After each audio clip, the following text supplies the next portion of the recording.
Vamos falar um pouco sobre a influência das redes sociais, principalmente o Instagram, no desenvolvimento de transtornos alimentares. Mas, para isso, primeiro precisamos saber o que são, para depois relacioná-los às redes sociais. Os transtornos alimentares geralmente apresentam as suas primeiras manifestações na infância e na adolescência. As alterações de comportamento são divididas por eles em dois grupos: os que ocorrem precocemente na infância e que representam alterações na relação da criança com a alimentação, associadas a uma preocupação excessiva com o peso ou a forma corporal, interferindo no desenvolvimento infantil. O segundo grupo seria em que o transtorno aparece após um bom período de tempo, alguns anos, e é constituído pelos transtornos alimentares propriamente ditos, como a anorexia nervosa e a bulimia nervosa.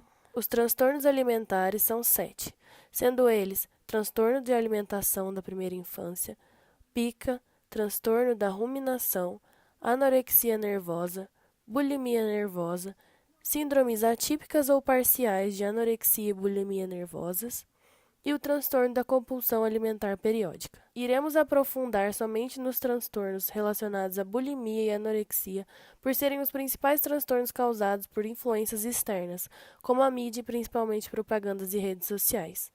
Sendo assim, vamos começar explicando o que é anorexia nervosa. É um transtorno que apresenta várias alterações do apetite e perturbações da imagem corporal. Ocorre predominantemente em mulheres jovens de 14 a 17 anos. Pesquisas provam que fatores psicossociais desempenham um importante papel no desenvolvimento desses transtornos. A influência da cultura do corpo e da pressão para a magreza que as mulheres sofrem nas sociedades ocidentais, principalmente as adolescentes, estão associadas com o desencadeamento dos comportamentos anoréxicos e bulímicos. O início é marcado por uma restrição dietética progressiva, com a eliminação de alimentos considerados engordantes, como os carboidratos. As pacientes passam a apresentar certa insatisfação com seus corpos, assim como passam a se sentir obesas, apesar de muitas vezes se enxergarem no espelho de forma distorcida com a realidade. O medo de engordar é uma característica essencial, servindo muitas vezes como um diferencial para outros tipos de anorexias secundárias a doenças clínicas ou psiquiátricas. Gradativamente, as pacientes passam a viver exclusivamente em função da dieta, da comida, do peso e da forma corporal, restringindo seu campo de interesses e levando ao gradativo isolamento social. O curso da doença é caracterizado por uma perda de peso progressiva e continuada. A prática de exercícios físicos é frequente, sendo que as pacientes chegam a realizar exercícios físicos exagerados com o objetivo de queimar calorias e perder peso. Agora, vamos falar um pouco sobre a bulimia nervosa. É um transtorno alimentar caracterizado pela ingestão de grandes quantidades de alimentos por um período muito rápido. Além disso, há a sensação de perda de controle, e são chamados de episódios bulímicos. São ingeridos alimentos com alto teor calórico e logo em seguida são acompanhados de métodos compensatórios inadequados para evitar o ganho de peso, como a indução de vômitos, uso de laxativos e diuréticos, jejum prolongado e prática exaustiva de atividade física. A busca pela perfeição é, assim, uma das características dessas pacientes. O culto ao corpo na sociedade atual não é apenas pela saúde do mesmo, e sim pela adoração do corpo publicitário. Os meios de comunicação exercem um papel fundamental nas mudanças de hábitos sociais, mudando práticas alimentares e impondo valores que devem ser seguidos. E assim podemos agora relacionar os transtornos com as redes sociais, principalmente o Instagram. Nele existem pessoas que são consideradas influenciadoras, ou os influencers, porque eles possuem um grande número de seguidores e, por terem esse contato direto com seus seguidores, os influenciam a seguir seus hábitos e comportamentos.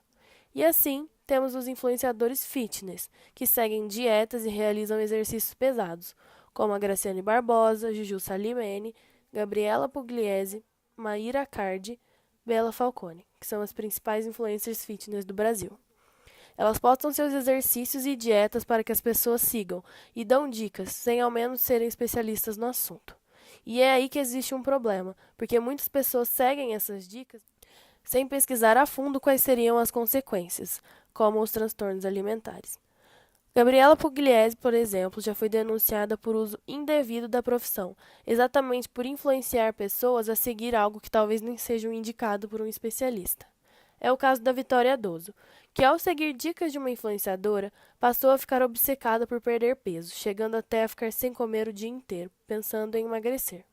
Com isso, desenvolveu anorexia e só parou de seguir essas dicas quando ficou internada 15 dias no hospital. Esse é um dos casos que já aconteceram com várias pessoas por acreditarem em dietas exageradas e que posteriormente não trarão o resultado desejado, mas consequências que podem ser fatais. Podemos, por fim, relacionar o tema com o texto. Sociedade do espetáculo, pois a ausência de senso crítico que a busca pelo prazer causa faz com que as pessoas tomem como verdade aquilo que as influenciadoras dizem, como se aquilo fosse a forma mais indicada e por isso não se aprofundam para verificar se realmente é a melhor forma.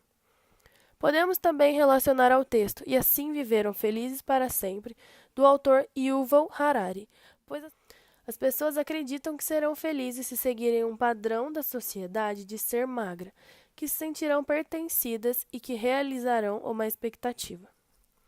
Assim como relacionamos também com o texto Cultura do Narcisismo, por se fechar somente à sua imagem, ao seu corpo e como as pessoas o enxergam, pensando somente no seu bem-estar e, consequentemente, na melhora da sua autoestima, para assim estar satisfeito consigo mesmo.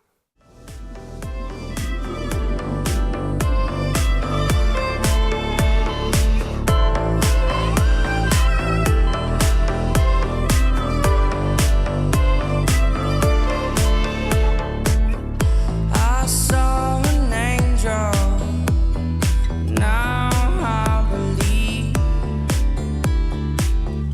her tears will fall down no more. It's mine that she sees.